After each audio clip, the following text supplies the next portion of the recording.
Working at NASA meant that I could use my creativity and design process that I really enjoyed doing to think outside of the box while still doing engineering. As a kid, I never in a million years pictured myself working at NASA, working on lunar soils and helping to develop tires for rovers and being able to send those to the moon or Mars and actually seeing your work completed. That's just huge.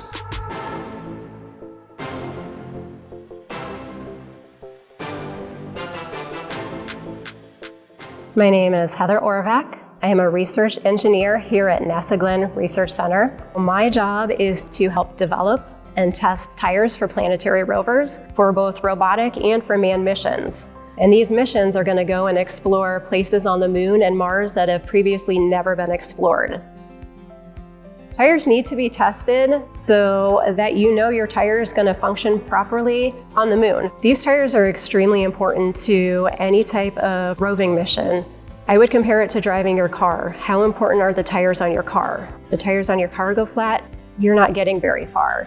So if we send a rover up to the moon and our tires fail, there's nobody up there that can fix it. Essentially, that mission is over.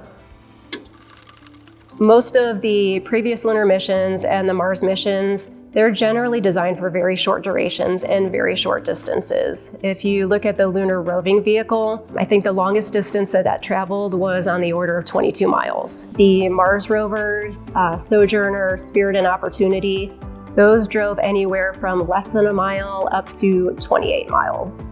So we're talking very short distances. Now for future missions, we're looking at driving thousands of miles on a vehicle that can last up to 10 years.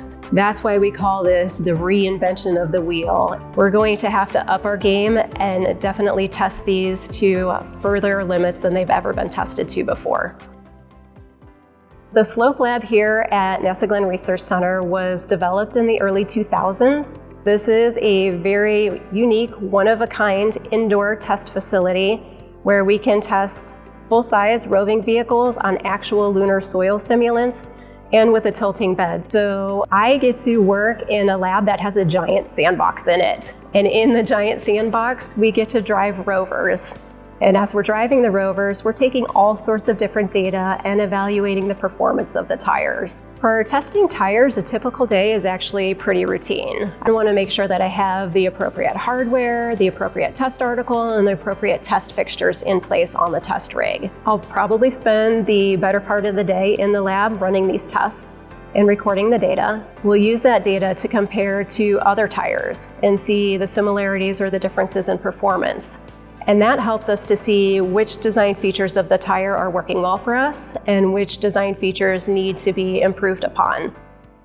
I would tell somebody who's thinking that NASA is nothing more than astronauts or rocket scientists that that's just a stereotype. It is so much more than that. There are so many more opportunities here. My path is something that I didn't even realize I could do. I grew up out in the country in a smaller town, and my father was a welder and fabricator, and my mom was a secretary.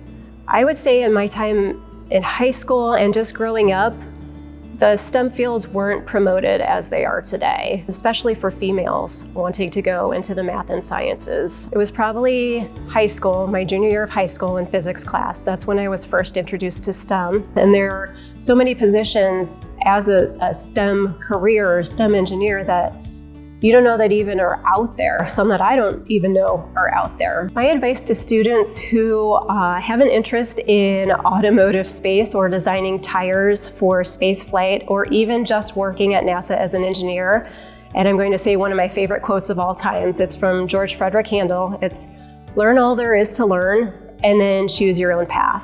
Students today have so many opportunities in the STEM area that are available to them. See what you like, see what you're good at, see what you don't like.